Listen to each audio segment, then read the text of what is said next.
And just to underline the drama one more time, we reiterate that the doctor told our Larry Merchant that only one round would have been remaining for Tony to make his point, that if the fight had gone on much more, then he, the doctor, was going to stop it to bring an end to the bloodshed. So all the pressure in the world was on James, and he came through. James Toney retaining his IBF 168-pound championship. We'll take another look back at that before the evening is over, but right now, let's prepare ourselves amid this star-studded crowd here in the Grand Olympic Auditorium for the second of tonight's two main events from L.A.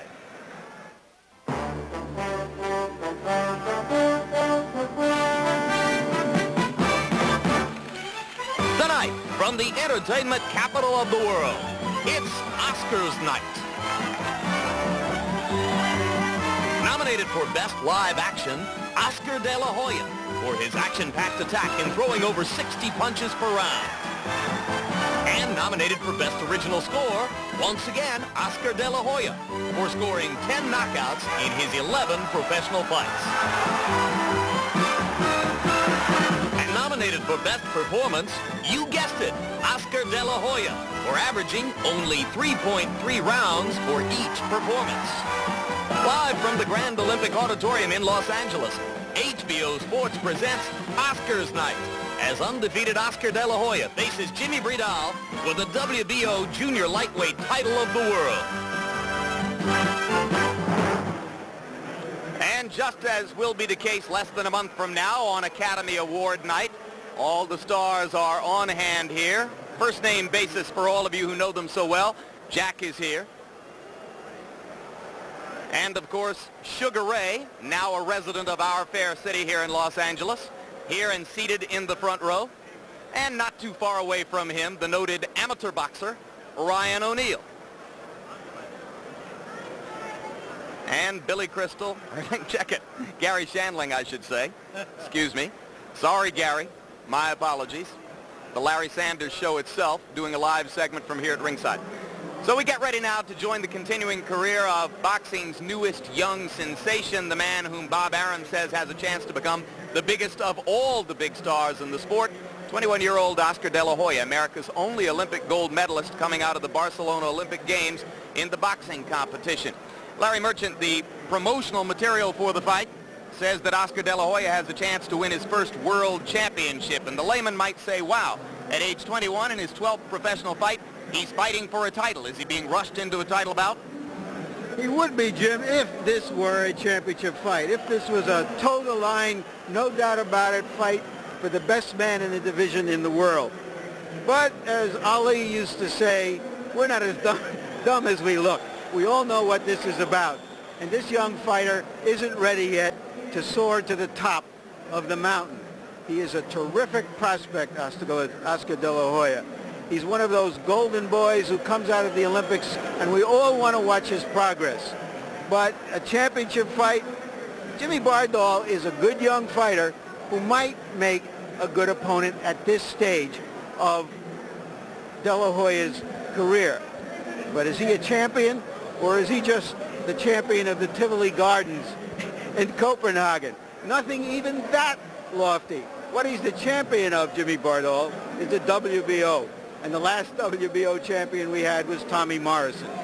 I rest my case. If Jimmy Bredahl is just a good Dane, not a great Dane, just a good Dane, we could get a fight, and I'll settle for that. Jimmy Bredahl comes in, a virtual unknown from Denmark. De La Hoya, of course, is already on the verge of becoming a household name. But George Foreman, the Golden Boy image has been tarnished a little bit in the last couple of months. He's taken over, in effect, management of his own career. Is it a bad idea? I think the Golden Boy image has been uplifted because young people got to take control of their own lives. Stop blaming other people. Oscar De La Hoya said, if I can take the punches, I can control the pace. I think it's wonderful. Any young man can. He's showing the world, I can. So I ask if it's a bad idea, and you think it's a great idea. I think it's a wonderful thing. Young people, your mom and dad send you away to college. Be a man. Be a woman. No more mom and dad. That's the step that Oscar De La Hoya has taken. He himself says he's gotten a rapid education in the hard realities of the boxing business. It all started 2 months ago.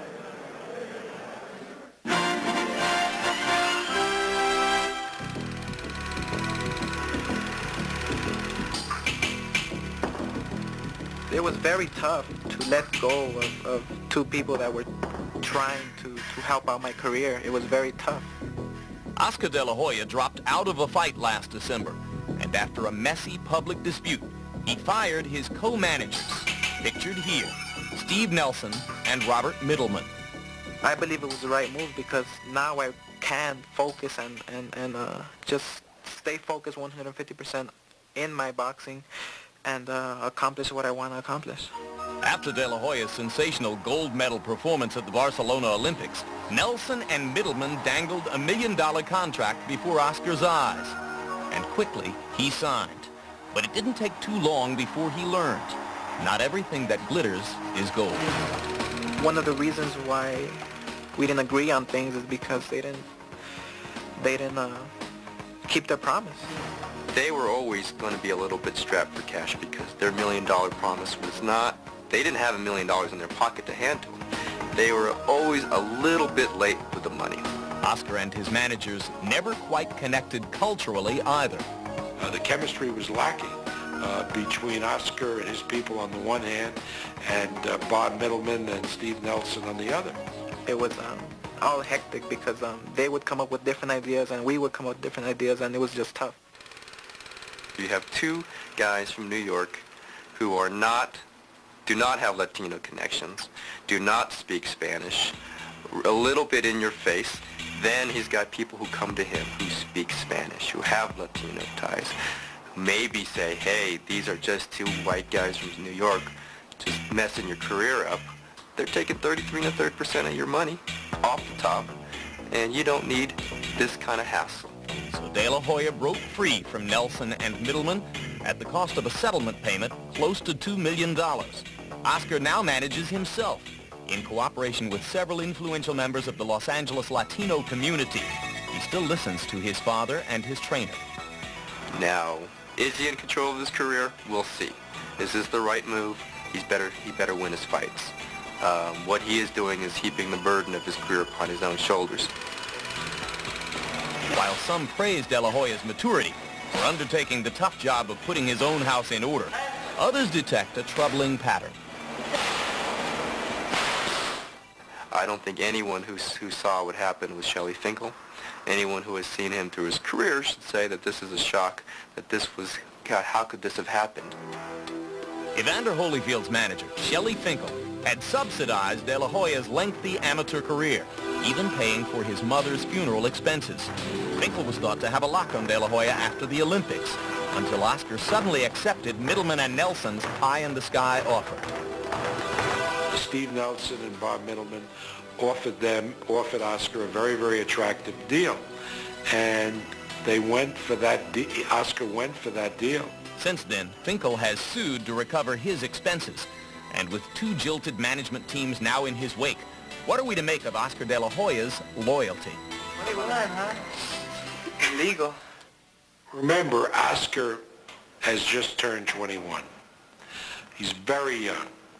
He's also inexperienced in the art of business, inexperienced dealing with people. I'm barely starting my boxing career. I'm like a little chicken inside an egg, and I'm barely hatching out. I'm glad that everything is settled, and all I have to do now is just focus and train and win. Question: does this episode signal the arrival of a savvier, more stable Oscar De La Hoya? Or is it evidence that his unstable business relationships will continue? For now, one thing is certain. Oscar has run out of managers to dump out on. He's left with only himself. And here he comes, walking for the moment alone from his dressing room. Far behind him, trainer Robert Alcazar, regarded as perhaps the biggest beneficiary other than Oscar of the recent change in management circumstances, because Alcazar felt that the previous managers, Nelson and Middleman, might be trying to steer him out. And one of the points that Oscar wanted to make is that he prefers to keep Alcazar as his trainer long into the future. The question about this young man, Jim, is having put all these pressure and all of these expectations onto his own shoulders, Can he live up to them? The great ones turn those things into opportunity.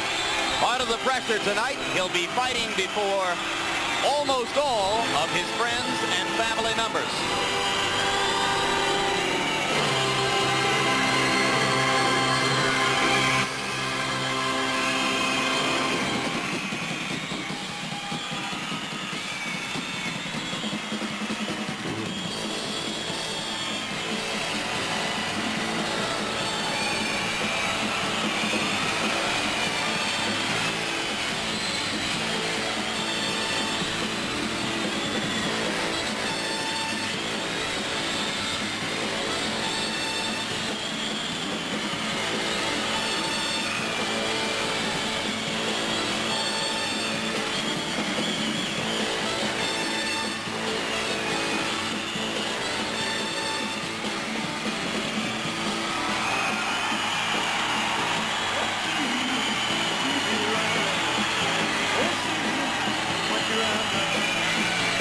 Just as was the case after he won the gold medal in Barcelona, defeating Marco Rudolph of Germany in the gold medal bout. He parades around the ring with the American flag in one hand, the Mexican flag in the other. The record 11 wins, no losses, 10 KOs in the only bout which went all the way to decision against Mike Bredahl in Rochester, New York, back in April of 1993. In 8 rounds, he put Bredahl on the canvas 7 times. So he has shown punching power in every single one of his bouts.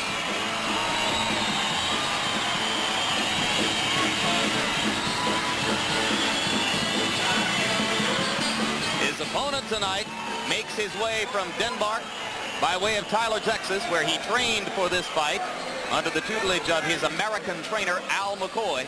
Jimmy Bredahl, 16 wins, no losses, has not shown a lot of punching power to this point in his career. His brother, Johnny Bredahl, is the WBO junior bantamweight titleist. And if you recognize the WBO as a legitimate title-granting organization, which we don't, then you would say that Johnny and Jimmy are the only brothers currently holding boxing championships. But once again, we regard the WBO as a paper organization, and we don't see this as a legitimate world championship bout. Now, that's not me. That's you. I know that, George. George Foreman is not in there. And George there's the man with the Danish flag. George Foreman had to beat Joe Frazier to win a championship, George. That was a championship. We mentioned Bredahl's record, 16 wins, no losses, only 5 knockouts. If he has a tactical advantage here tonight, it would be that he is a southpaw, and De La Hoya has not fought a lot of them as a professional, though, of course, in De La Hoya's amateur career of more than 200 fights, he saw more than his share of southpaws. He's quick and he's clever, but if he presses the attack as he told us he would, he may be quick and gone. Indeed, it's hard to imagine him following the fight plan he described of getting into De La Hoya's face and pressuring him from the opening bell. Tail of the tape, De La Hoya not enjoying the head or more height advantage here, which he has held against most of his other opponents. He weighs in at 128 3/4, fighting at 130 pounds, and a lot of people believe, Larry Merchant, that that's a big mistake, that he ought to be at 135 or more already, and he's squeezing himself to get into this weight class. Well, sometimes a young athlete can overcome all of his mistakes with talent, but I don't understand why a fighter who fought at this weight 3 or 4 years ago, before the Olympics, is back down to this weight instead of getting stronger. Puzzlement to me. Punch stat numbers, Larry. Here you see that both fighters are about as active as each other. De La Hoya much more the accurate puncher. And once again, the challenger or the champion of his WBO is a very active jabber. And weren't we happy to have Harold Letterman's trusted guidance through the rules in the last bout? Give them to us again, Harold. Jimmy Bredahl and Oscar De La Hoya will box tonight using the rules of the World Boxing Organization. 12 rounds. There is no standing 8 count, but the 3 knockdown rule is in effect. You can be saved by the bell in the last round only. The referee or the doctor can stop the fight, and if a cut is caused by an accidental headbutt, and that cut causes the fight to be stopped, we go to the scorecards after 3 rounds have been completed. Before that, it's a technical draw. Jim. For pre-fight introductions, again, Michael Buffer. Ladies and gentlemen, as we celebrate the return of boxing to this legendary arena, we must pause at this time to honor a great warrior who passed away last week at the age of 80.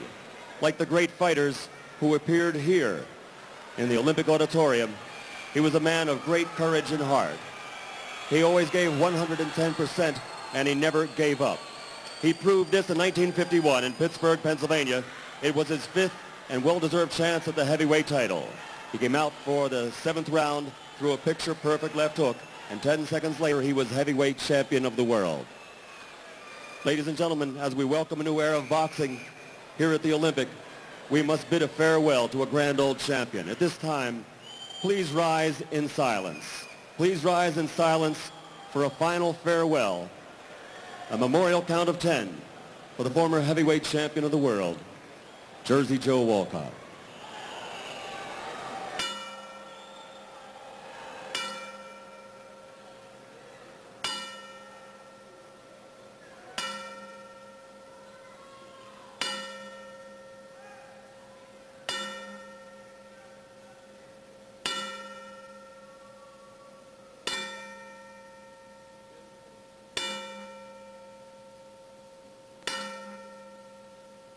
Sleep in peace, champion.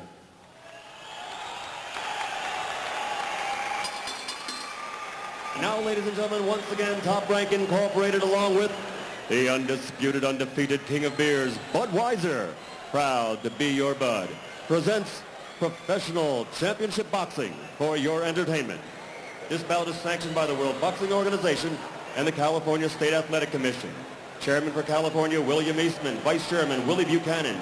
Commissioners at ringside, Kim Welshans, Jerry Nathanson, and former world heavyweight champion of the world, Carlos Palomino. Executive Officer, Richard DeCure. Physicians at ringside, Dr. Robert Carnes, Dr. Pelvin Hicks, and Dr. Adam Carnes. The timekeeper for this contest is John Lichty.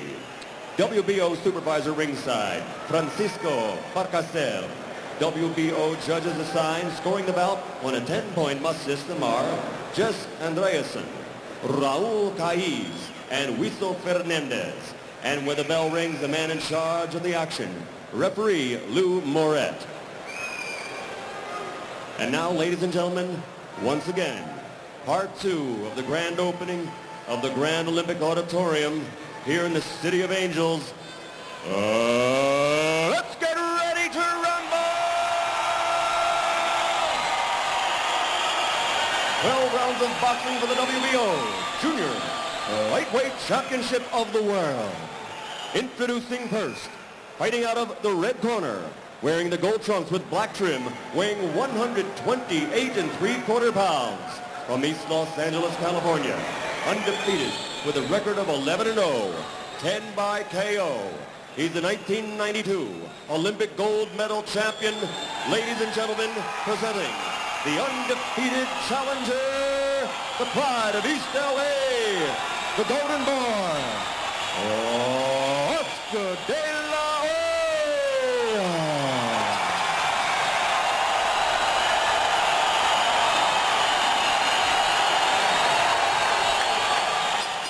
And his opponent across the ring, fighting out of the blue corner, wearing the red trunks with white trim, weighing 130 pounds even, from Copenhagen, Denmark. Also undefeated, his record 16-0, 5 KOs to his credit. Ladies and gentlemen, introducing the undefeated WBO Junior Lightweight Champion of the World, Jimmy Bredahl.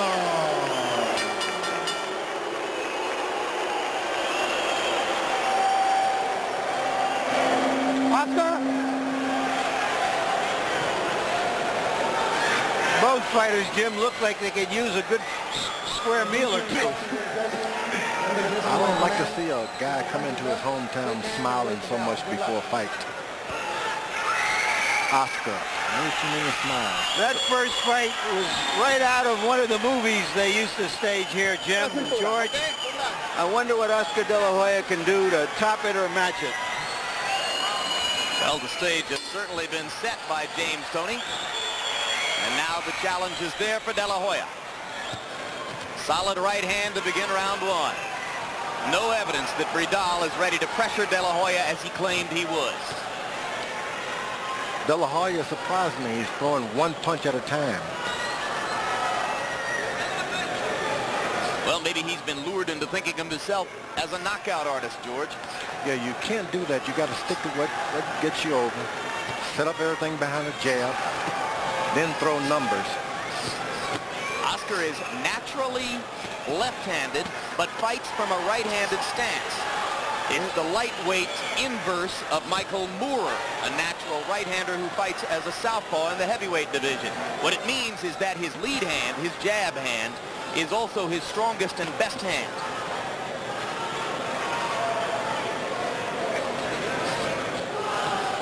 And he finishes every combination, if he can, with a left hook. Probably his most dangerous punch. The younger guys, when they are good punchers, have a tendency to taste the guy's power. Oh, look at the grin from De La Hoya as he dropped Bredahl with one right hand.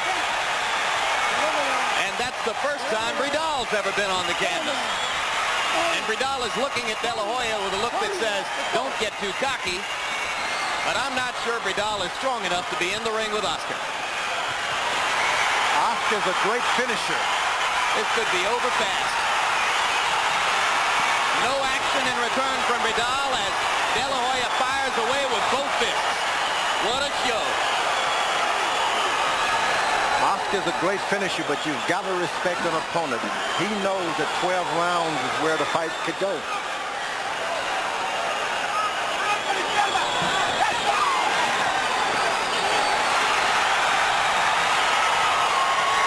Crowd on its feet already as De La Hoya tries to cultivate his image as boxing's baby-faced killer.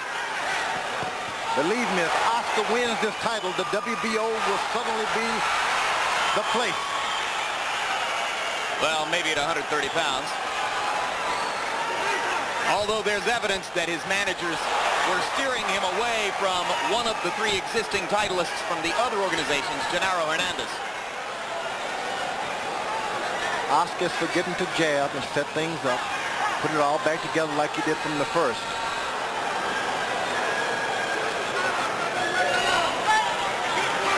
Expectations are so high, and this round has been so impressive that the crowd may be mildly disappointed if he doesn't produce a first-round knockout. Oscar's only landed one body punch.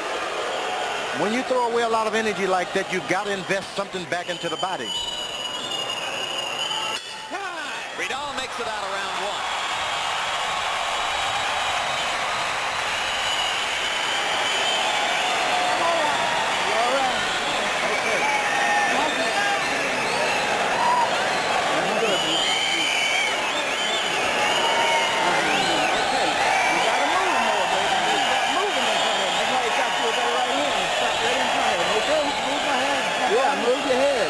Bredahl did press Hoya early in the round, left himself open, and caught that straight right hand.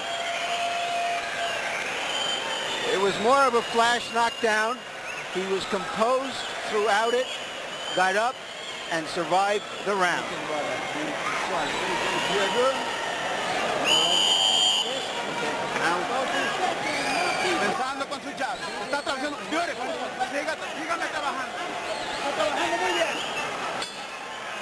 Trainer Robert Alcazar with a final pat on the back for De La Hoya as he goes out for round two. Oscar started back to the body, which was great. Go to the body. You've not had a knockdown. Now invest in making this guy lose his power for the latter round.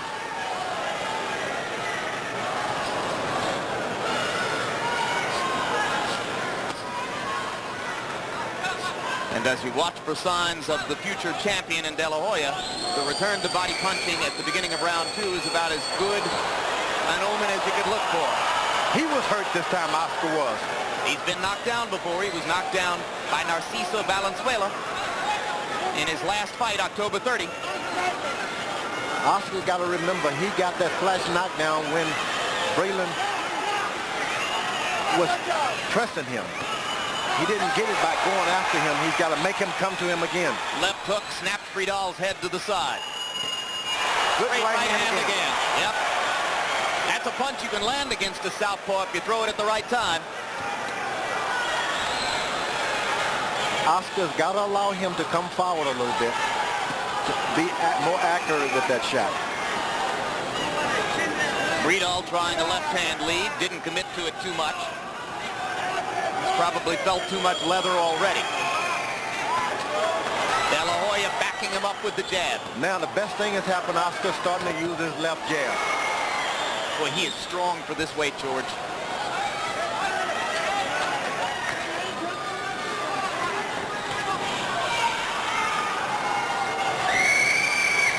Bredahl is no chump.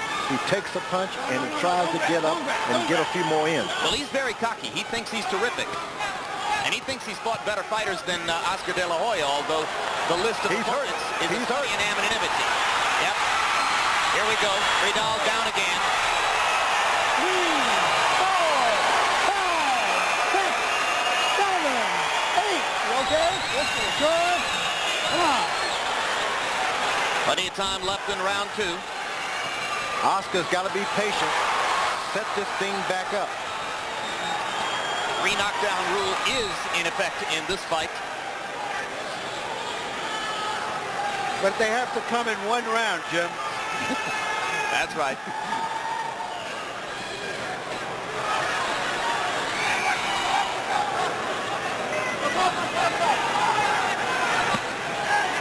Solid right hands. A lot of leaping by Oscar. If this fight goes beyond 6 rounds, he may have to pay for that. Wouldn't mind seeing more body punching, would you, George? That's the only way you can ensure that the guy doesn't have his power left in a lot of rounds. And the final flurry from De La Hoya as round 2 comes to a close. Crowd beginning to get its money's worth here. Well, in fact, let's face it, they already got their money's worth in the Tony drama.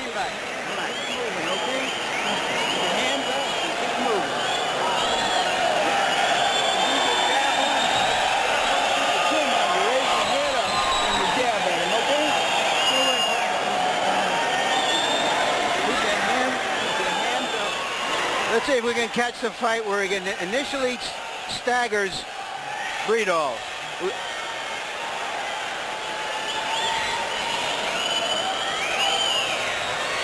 It appeared to be the first left hand, followed by that last right hand that hurt Bredahl.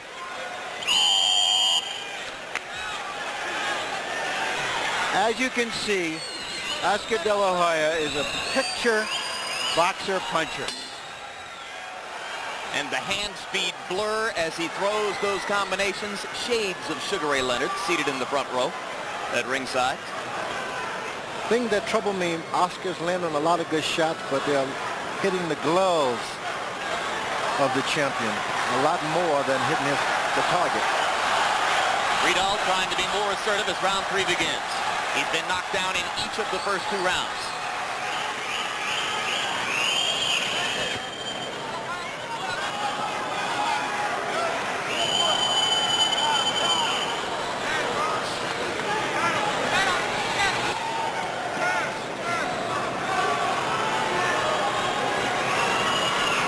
Quiet time for a moment here.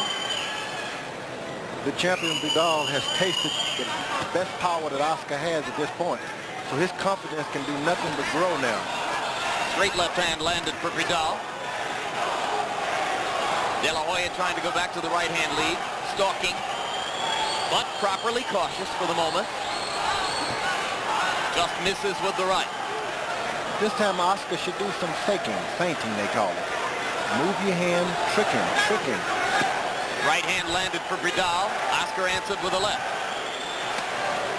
Body punch. Sets up a right hand that almost got him. Didn't quite get there.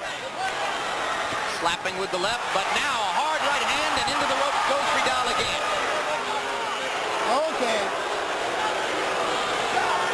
Crowd thinks referee Lou Moret was a little hasty in breaking him up.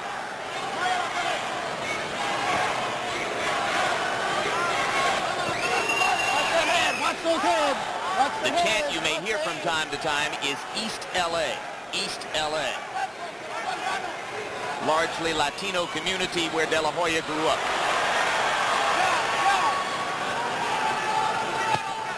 good left hook by Oscar De La Hoya.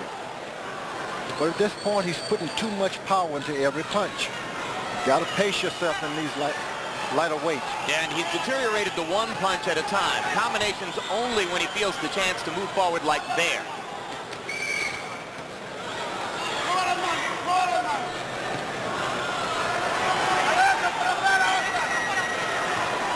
Oscar would only fake that jab down to the stomach a few times and then start his punches. Interestingly, Bredahl had promised us a lot of body punching, saying that he didn't think De La Hoya had proved himself as one who could take it to the ribcage yet. But Jimmy hasn't been able to go to the body much because he's been defending himself too much, George. That's right. He's starting to switch hit now. He turned from left to right, southpaw to left-hander. And a quiet round 3 comes to a close. As we go to Oscar De La Hoya's corner, our interpreter is Hector Garcia. You're doing very good. Keep working that way. You're doing very good. Just keep working that way. Keep your hands up and keep moving. Rest a little bit.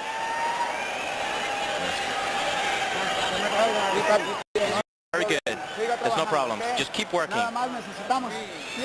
We only need just a little bit of time. That's all we need. Keep working.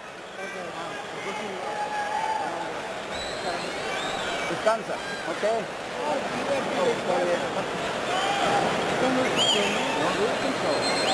So keep your hands up. When you're jabbing at him, he's coming over you. Try to time it. It's great to see a young fighter looking so perfect, so unblemished, his mind uncluttered by doubt.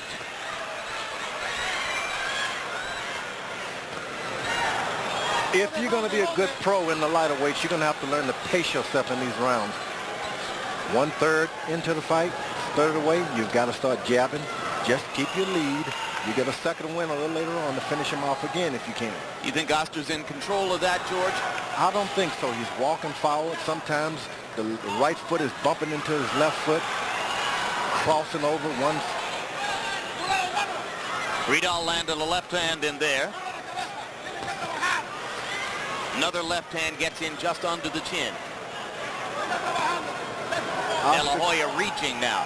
De La Hoya's feet are starting to catch up with one another. You're never supposed to let your right foot catch up with your left foot. Is it a sign of overeagerness?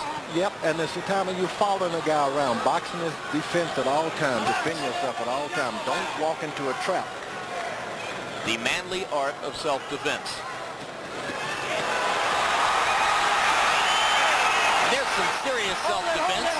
A couple of hard shots landed on Bredahl there, and Jimmy elects to get in a hug to set himself up again. A lot of frustration by Oscar. He's doing the right things. This guy's just not going down right. Frustrating for a puncher. And when you go for someone's title, they're not just going to hand it to you. But logic tells you that De La Hoya is piling up a lead on the scorecards here. Stamina could become a factor if the bout goes a long way. De La Hoya's never been farther than 8 rounds. Bredahl, on the other hand, has gone past 10 rounds 3 times. Oscar may have to say to himself, this fight may go the distance now. Let me beat him decisively. I don't think that's what he's thinking, George. Well, the young guys, it's hard to tell them that some guys just can't knock them out because you're hitting them in the head. Good body shots from De La Hoya. Let's go, don't push. Again, the crowd thinks that Moret is too solicitous of open ring action. Shouldn't have broken him up quite so quickly. This is the ultimate hometown crowd. Sometimes that hometown crowd can push you to do things that you ought not to do. Oh, remember Holyfield getting in trouble in Atlanta against Burt Cooper? Michael Nunn getting himself knocked out in Davenport, Iowa against James Toney? You try to go out and do too much to impress your buddies, and hey, just win. That's all that counts.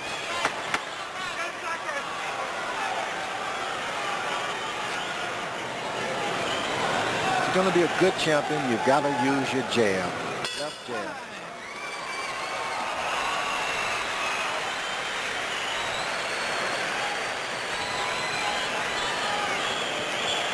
And that is another heavyweight champion, ex-heavyweight champion Ingemar Johansson, who pulled off one of the biggest upsets in boxing history when he knocked out Floyd Patterson in the 3rd round 35 years ago. He's here covering this fight for Scandinavian television.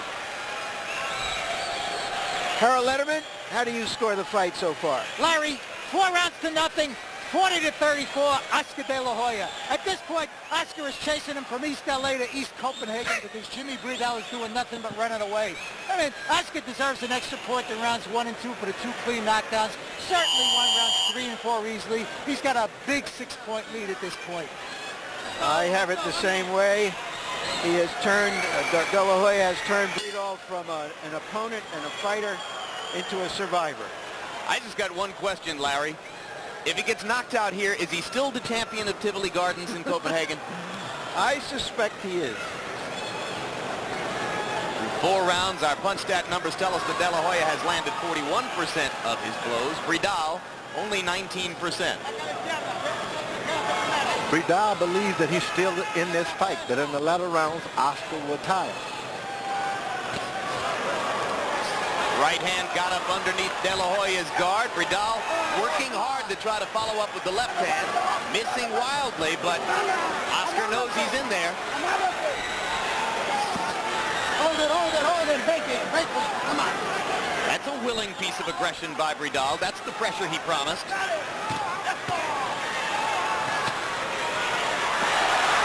Problem is, it'll get him too much of this.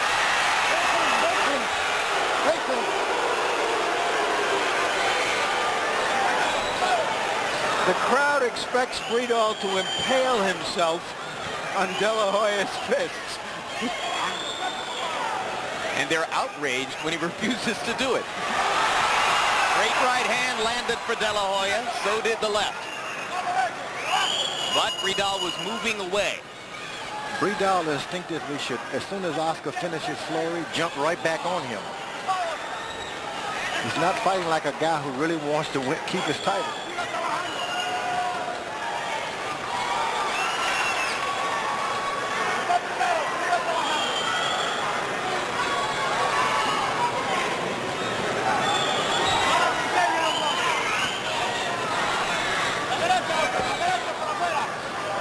Oscar is looking down at the body, tipping his hand what he was trying to do. Telegraphing his body punches, huh? Doing Left it hand with his inside. eyes. Shouldn't let a guy know what you look thinking.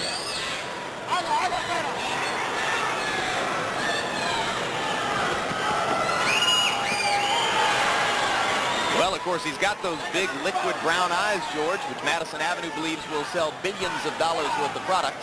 And I believe as much too. This guy is a good representative of young people. And if he tells me to buy something, even if it's perfume. You can get that for your wife, Joan. Yeah. It's okay.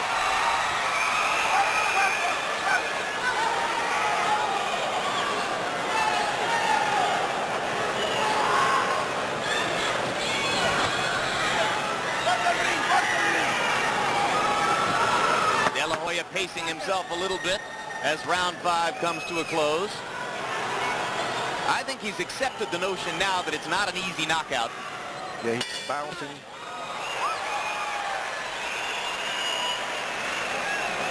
Keep the nails way up, Oscar. Run that into your leg. Rest a little bit. Just relax. Breathe in pretty heavy. Incidentally, in case you're wondering who that gentleman is whose head is festooned with HBO insignia, among other things, that's cutman Chuck Bodak, and he's not from this planet. How did he get loose? Keep working that way. You're working very well. Cut that ring. Cut that ring. Put your lips down. Okay? You got it. You're going to pick it up this round. We thought we might get a long first fight and a short second fight. Shows to go what we know.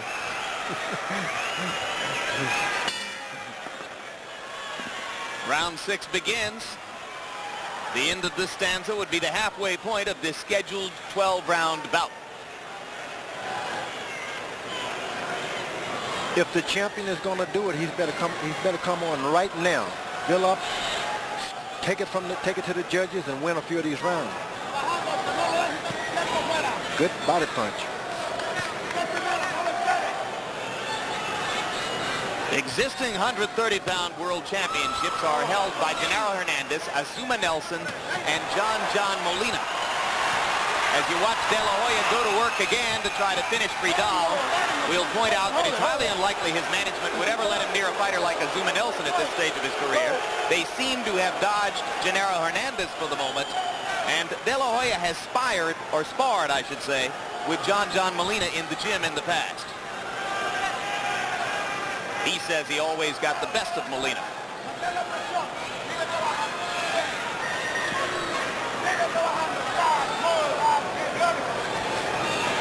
Bredahl should charge him right now and win this round.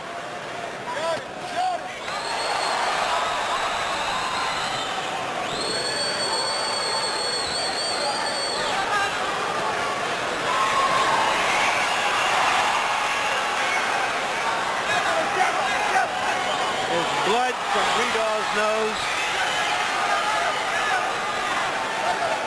Blood below the left nostril for Bredahl. Oscar's got this bounce in his legs now. This is confidence for a young fighter when they do that. They're very confident. I can go on all night. He's chasing Bredahl. Is he doing a good enough job of cutting off the ring, George? He's not cutting off the ring at all. He's following him, but he's bouncing along with it, which is a sign when you got young fighters, if they bounce, they're happy. When they stop bouncing, they're sad. But this cutting off the ring deal is one of the hardest things for a young fighter to learn and remember, right? That's right, because you got to make the ring a small place. When you let a guy circle the whole ring, you've missed the boat. And this, incidentally, is a spacious ring. Bredahl is able to move from one corner to another. You cut it off by leaving him one corner and don't allow him to leave that corner. A parenthetical observation, gentlemen. From the dressing rooms, we learned that James Toney has had 12 stitches put into the cut above his left eye. It's the most stitches that Toney has had in his career. And they're deep, too.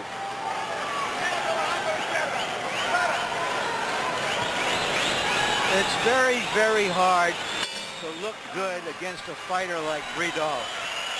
And I think this young De La Hoya is doing a good job of trying to look good against him.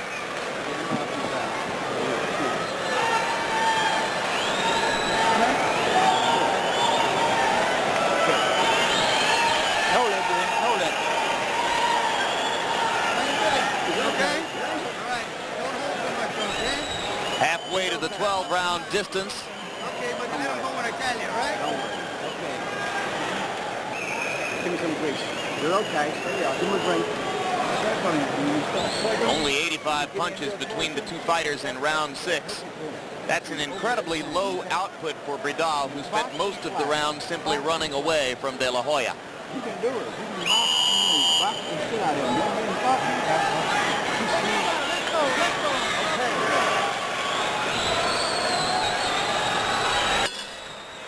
We looked for any signs of a cut on Bredahl. It didn't appear that there was one, so that blood which we saw under his nose was probably a trickle from the nostril. If Bredahl is going to win this fight at this point, he's got to search for a knockout. If Bredahl is going to win this fight at this point, George, he's going to have to get NATO involved, I think. I don't know if the British and the French want to go to war here. Not against De La Hoya.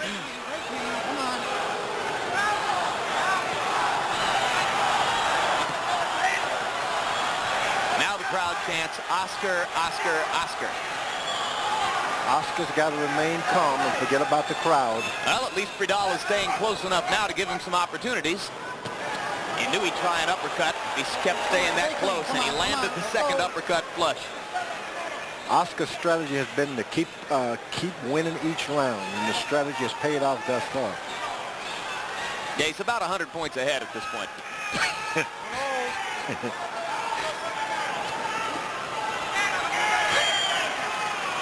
Bredahl is starting to land short right hooks.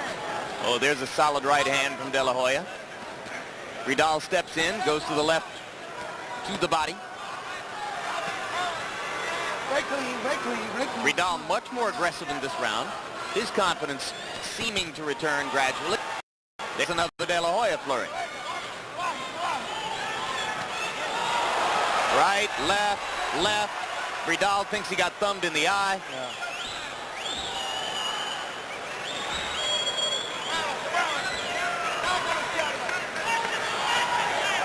Bredahl is extremely fast. You see him a minute, and next thing you know, you throw 3 punches, he's out of range. Hold it, hold it, hold it, hold it. You are so gracious. You have this amazing capacity to find a way to compliment a fighter who is losing badly in a one-sided fight. I love it, George. What a heart beats within this massive body of yours. Straight up the middle, De La Hoya.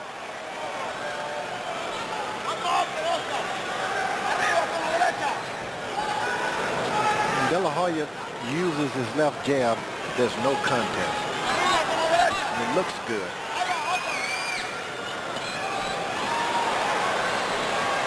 You know, this thing about telegraphing punches with his eyes, George, he might benefit from looking at some videotapes of James Toney, who's a master of looking in one place and hitting you in another. That's correct. De La Hoya's going to hit you in the body. He looks there first. Left hand landed inside for De La Hoya. Backing Bredahl up again as round 7 comes to a close. Another one-sided round in favor of East Los Angeles' Olympic gold medalist, Oscar De La Hoya.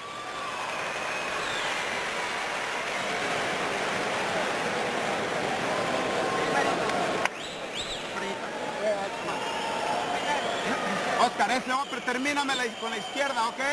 Finish him up with the left hand, Oscar. Termínalo con la izquierda. Está Finish him trabajando up muy with the bien left ese hand. hombre. Está entrando muy bien. He's working now. He's working pretty good, but you have to get him. Descanse. Descanse, Oscar. Respiren. Breathe in. Respire, Oscar. Breathe in. Está trabajando muy bien. You're working very good. Relax, Relax. okay?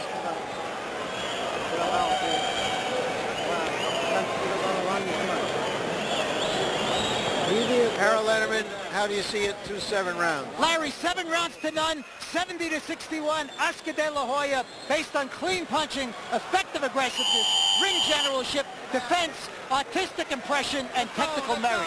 I mean, anything we score on, Oscar De La Hoya is winning all the way around. My scoring must be improving, Harold, because I agree with you. So Oscar De La Hoya enters the 8th round for only the 2nd time in his career. Only once before has he gone this far. That was against Mike Grable in Rochester, New York, April 6, 1993, almost a year ago.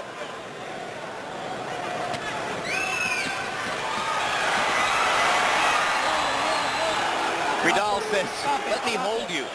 I like it better that way.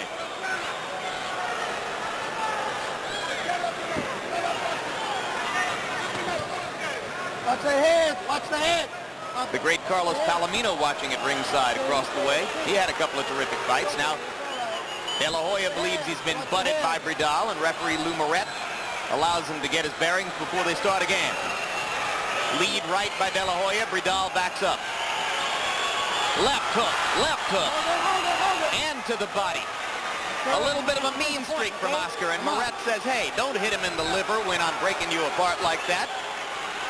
Sometimes it gets awful frustrating, especially this is a southpaw, so that punch to the side like that wouldn't have been like that if it had been a right-hander.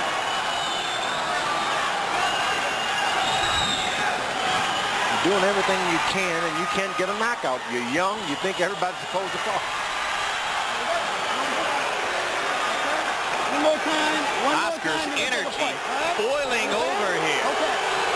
Referee Lou Moret becoming increasingly unpopular in Los Angeles. He's having to keep order in that ring. Is he doing the right thing, George? He's doing the right thing. Oscar's at home. He thinks he can do anything he wants, but at the same time, a referee, he's got to be equal in his judgment towards it. Did Oscar do the right thing to pop the liver when he had a chance? No, he wouldn't have. It was foul, right? It wouldn't have happened if Bredahl had been a right-hander. His body is on wrong, It made it look like he was hitting him in the back. When you look down, it's over. It's too late then. An angry Oscar De La Hoya, inciting the passions of this big crowd. A near sellout in the new Grand Olympic Auditorium. Since 1925, the beating heart of boxing on the West Coast. Hold it, hold it, hold it, hold it. What a night.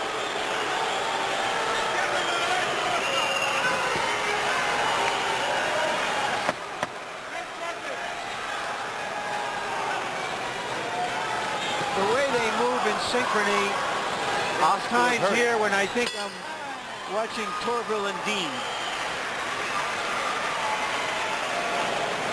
But they only got bronze. De La Hoya was golden.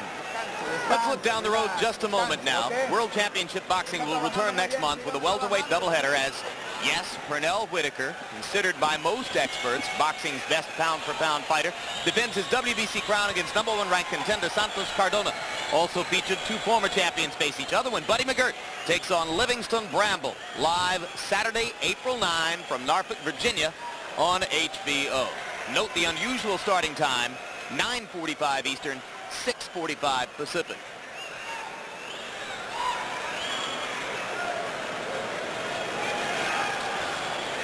There's the danger of a long fight like this. Anything can happen.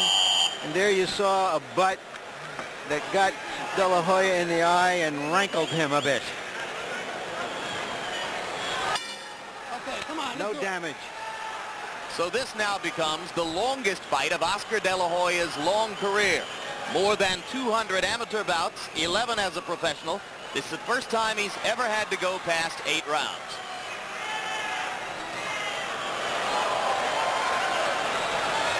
Round 8 was another pitiful output for Jimmy Bredahl, who only threw 19 punches in the round. You can't be busier than that. You're just leaving too many opportunities for De La Hoya to get off. Oscar has to be in extremely good conditioning to be able to throw that many punches and even miss from time to time. Still have the eye of a finisher. Well, we're going to find out what kind of conditioning he's got, George, as he now goes into closing rounds.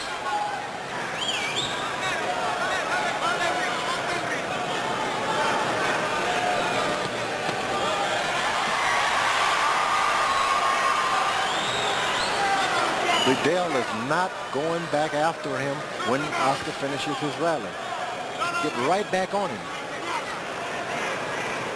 De La Hoya trains at altitude in Big Bear, California, in the San Bernardino Mountains. His friends and trainer Robert Alcazar say that he is an eager trainer, boxing's version of a gym rat. He's been doing this since he was 6 years old. We asked De La Hoya yesterday what other sports he played as a child. He said none. I was boxing all the time. Oscar's got to be careful when he throws his right hand not to take his body forward. He could get cut like Tony did.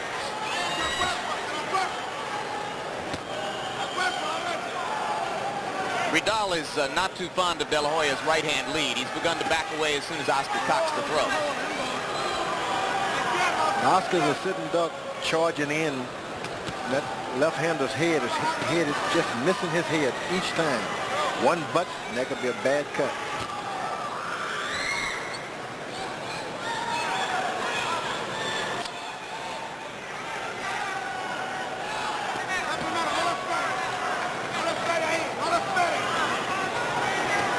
Already had one butting of heads in this fight that could have produced a cut. Didn't do so. In case you joined us late, in our first main event of the evening, we had scintillating drama as James Toney, bleeding badly from a cut over his left eye caused by a headbutt on the part of challenger Tim Littles, rallied to score a dramatic knockout of Littles in a fight that would shortly have been stopped had Toney not been able to get the finish himself.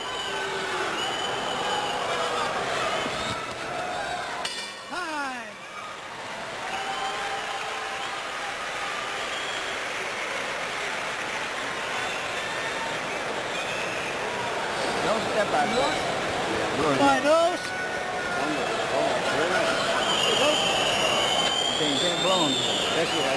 This fight has become an anticlimax to the first fight and the first 2 rounds of this fight. When you come out of there, you go down, don't step straight back out. That's where he's catching. He's coming over your right hand with a hook, okay? All right. Now you go out to this time boxing and let your hands go. Let your hands go, okay, baby? Keep your right hand. Breathing hard. You're working very well.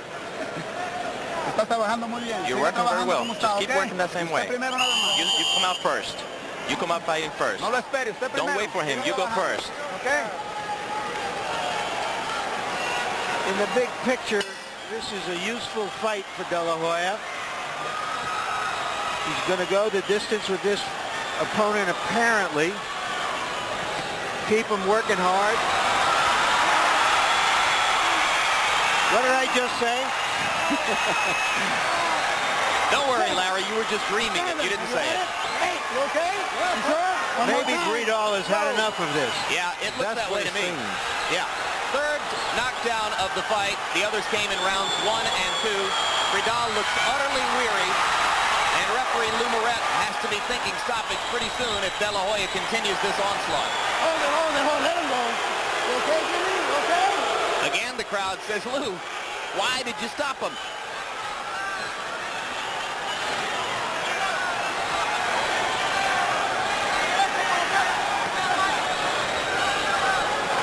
Remember, these 3 knockdowns represent the first time in Bredahl's 17-fight career that he's ever been on the deck. And he, of course, has never been knocked out, unbeaten coming into the fight. Oscar lands 1 shot and throws 4 more anyway. That's the sign of a great champion.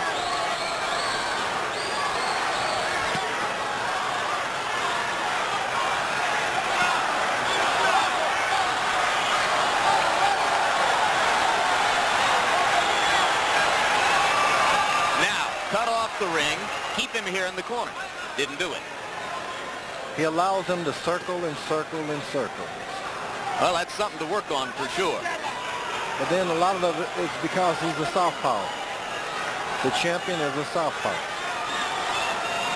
He's also very good at circling. That's the truth.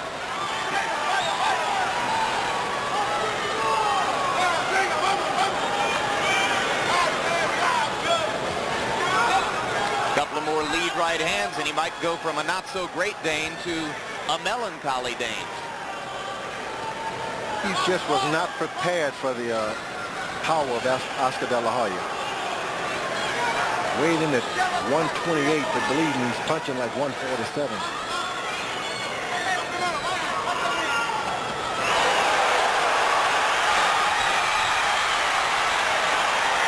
30 seconds left in round 10. How much more of this does Jimmy Bredahl want?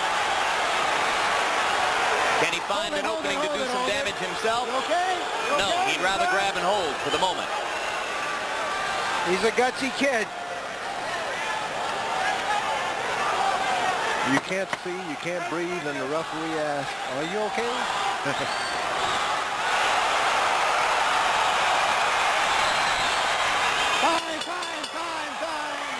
Bredahl makes it out of round 10. And Robert Alcazar acts as though the fight is over as he races into the middle of the ring to embrace his charge.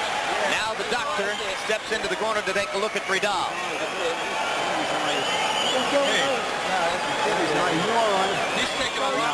He almost stopped 1 fight already, and he may be stopping this one.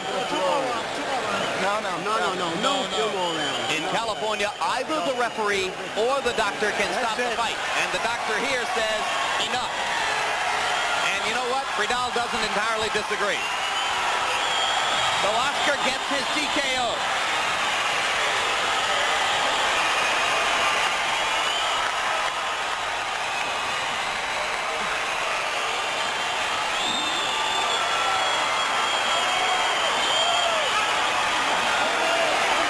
The discussion in Bredahl's corner seemed to center on how much punishment he had taken, and Jimmy's answer seemed to be, I've taken a lot. Are you okay? The ref continues to ask. No, I'm not okay. That's the wrong answer. Thank you very much.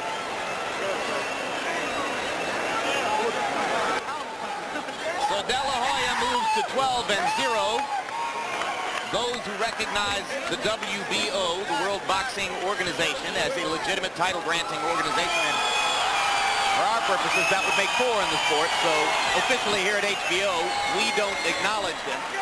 But those people who do would say that De La Hoya has now won the first of his world championships. He says his goal is to win titles in 6 different weight classes. That was the reason for fighting for a title at 130 pounds, so that he can ultimately win titles at 130, 135, 140, 147, 154, and 160 pounds.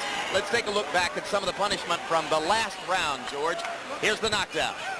So many punches landing in the same part of the face each time. That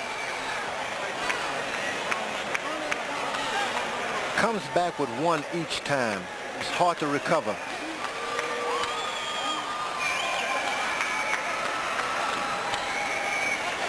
Now here's the big right. Boom. That can be frustrating. You land a shot like that and the guy's still on his feet. Yeah, but that's the kind of punch that makes the doctor say, I'm not sure I want to see what happens if he lands it again. Right now, let's go up to ring announcer Michael Buffer for the official particulars. Ladies and gentlemen, referee Lou Moret, acting on the advice of physician at ringside, Dr. Adam Carnes, calls a halt to the bout at the end of round 10. The winner by technical knockout and new WBO Junior Lightweight Champion of the world, the Golden Boy, Oscar De La Hoya.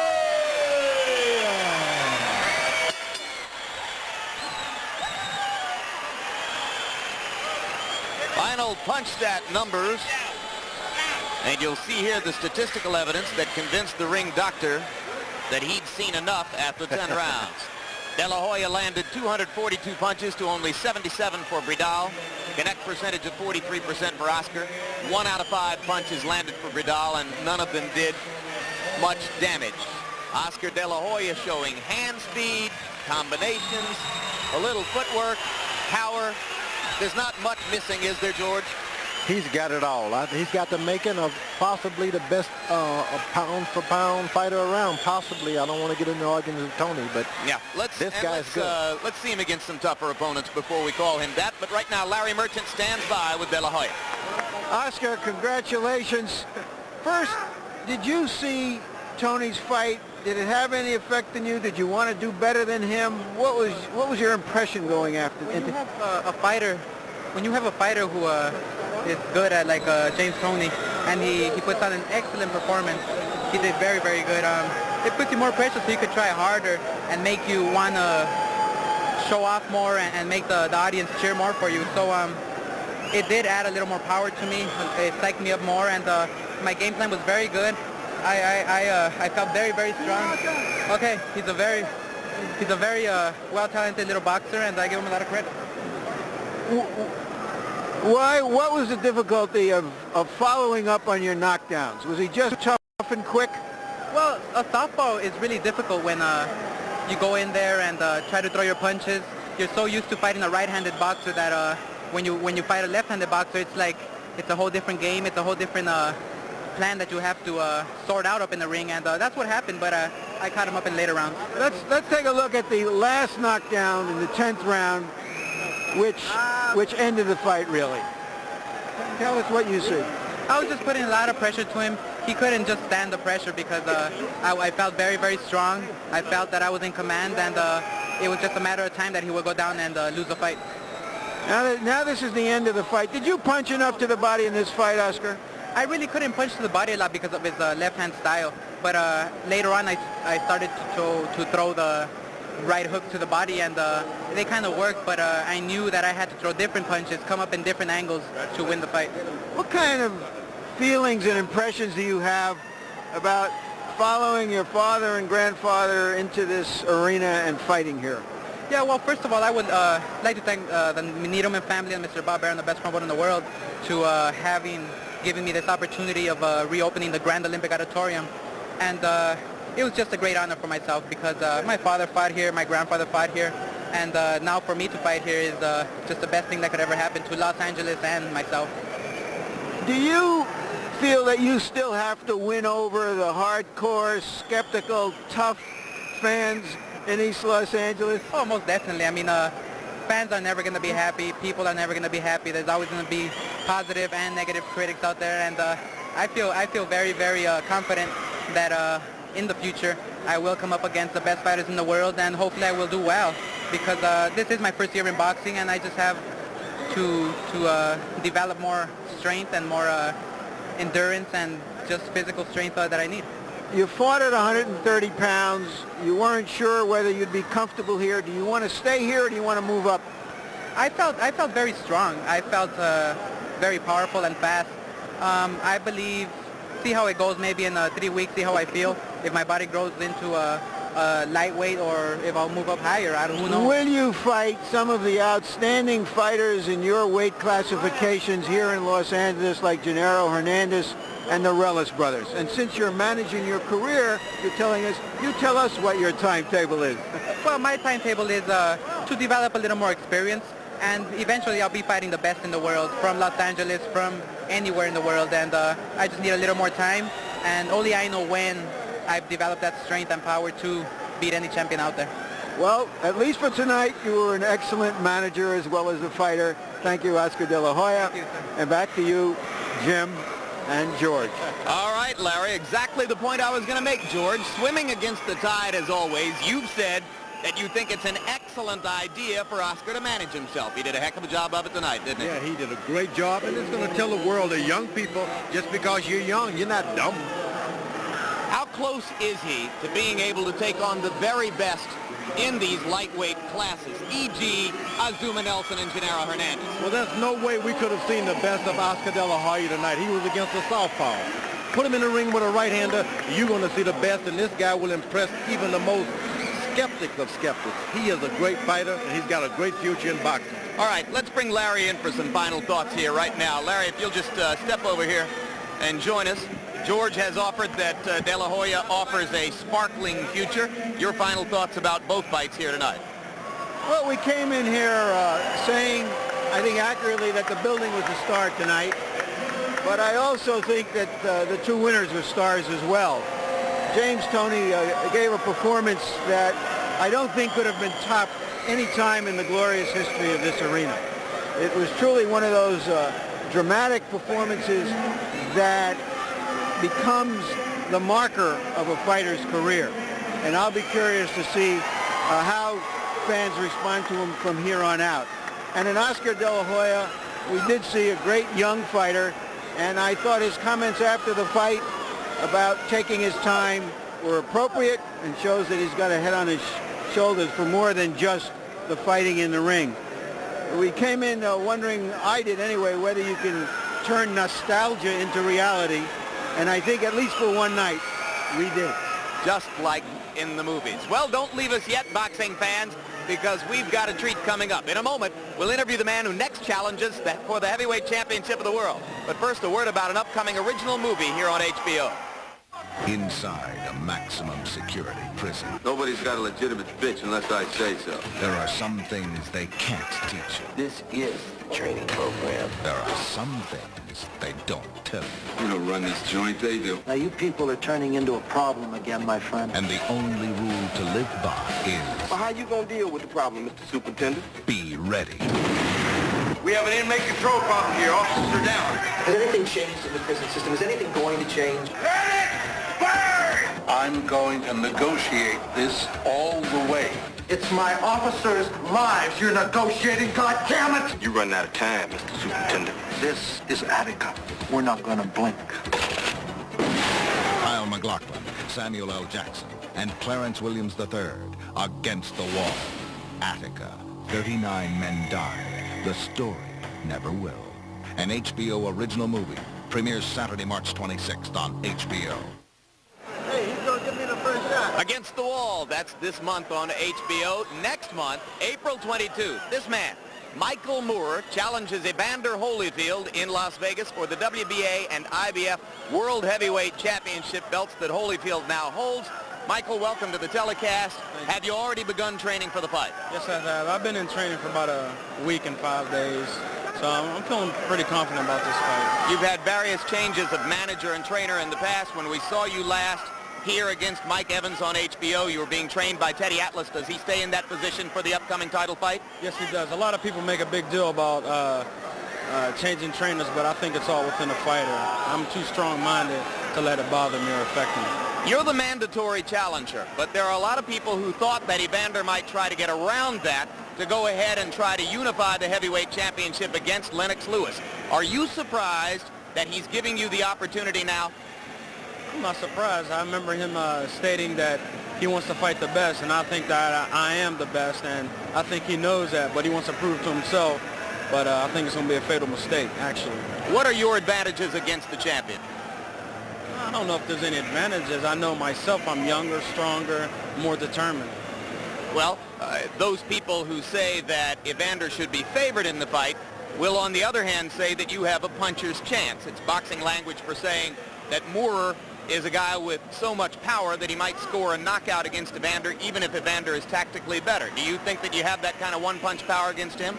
Oh, absolutely, but you have to take your hat off to Evander. Evander is a true champion, and he's a strong-minded person. I think it's going to come down to being within the minds, I think, because, you know, you can't get in the excellent shape of your life because anyone can be hit and get knocked down, but you have to be the true champion to come back. You're pointing out now that you accurately predicted that Holyfield would take the title back from Riddick Bowe, seen by most people as a huge upset. Why did you think he was going to be able to do it? It's like I stated, he's too strong-minded and too determined, and he really believes in himself. So that plays a key part in boxing, I believe. You're telling me you have more respect for Evander than for any other fighter you've gone into the ring against? Well, I respect everybody. As long as you don't disrespect me, then we don't have no problems. I don't want to disrespect you, Mike. You're known for your mean streak. You'll never find me on your enemies list, I hope. We're looking forward to seeing you on April 22, and thanks very much for joining us. Appreciate it. Michael Moorer, the man who will be challenging Evander Holyfield for the World Heavyweight Championship in Las Vegas on April 22, a pay-per-view bout. So earlier tonight, James Toney here in the newly reopened Grand Olympic Auditorium in Los Angeles scored a dramatic comeback TKO over Tim Littles after the challenger had opened a huge cut over Toney's left eye with a headbutt. The doctor confirmed he would shortly have stopped the fight if Toney hadn't been able to get the knockout. It was scintillating stuff. And then Oscar De La Hoya, before the wildly enthusiastic home crowd, many of them from his neighborhood of East Los Angeles, finally got the TKO at the end of round 10 after knocking down Jimmy Bredahl 3 times, the first time De La Hoya has fought 10 rounds, the 12th victory of his career, the 11th by knockout, and he remains golden and unbeaten. Coming up immediately following tonight's coverage of World Championship Boxing, stay tuned for Nowhere to Run on the East Coast and Groundhog Day on the West Coast. World Championship Boxing returns next month with a welterweight doubleheader as Pernell Whitaker, considered by many to be boxing's best pound-for-pound fighter, defends his WBC crown against #1 ranked contender Santos Cardona. Also featured, 2 former champions face each other when Buddy McGirt takes on Livingston Bramble. That doubleheader live Saturday, April 9 on HBO. So now, for Larry Merchant, George Foreman, and Harold Letterman, I'm Jim Lampley saying so long from Los Angeles, California. The executive producer of HBO Sports is Ross Greenberg. Tonight's coverage of World Championship Boxing was produced by Rick Bernstein and directed by Mark Payton. The feature producers were Adam Berger and Kirby Bradley. Associate producer Brian McDonald. Assistants to the producer Dave Leepson and Artie Curry. Production manager John McCallie. And the technical supervisor Bob Hunter.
of HBO Sports, the network of champions.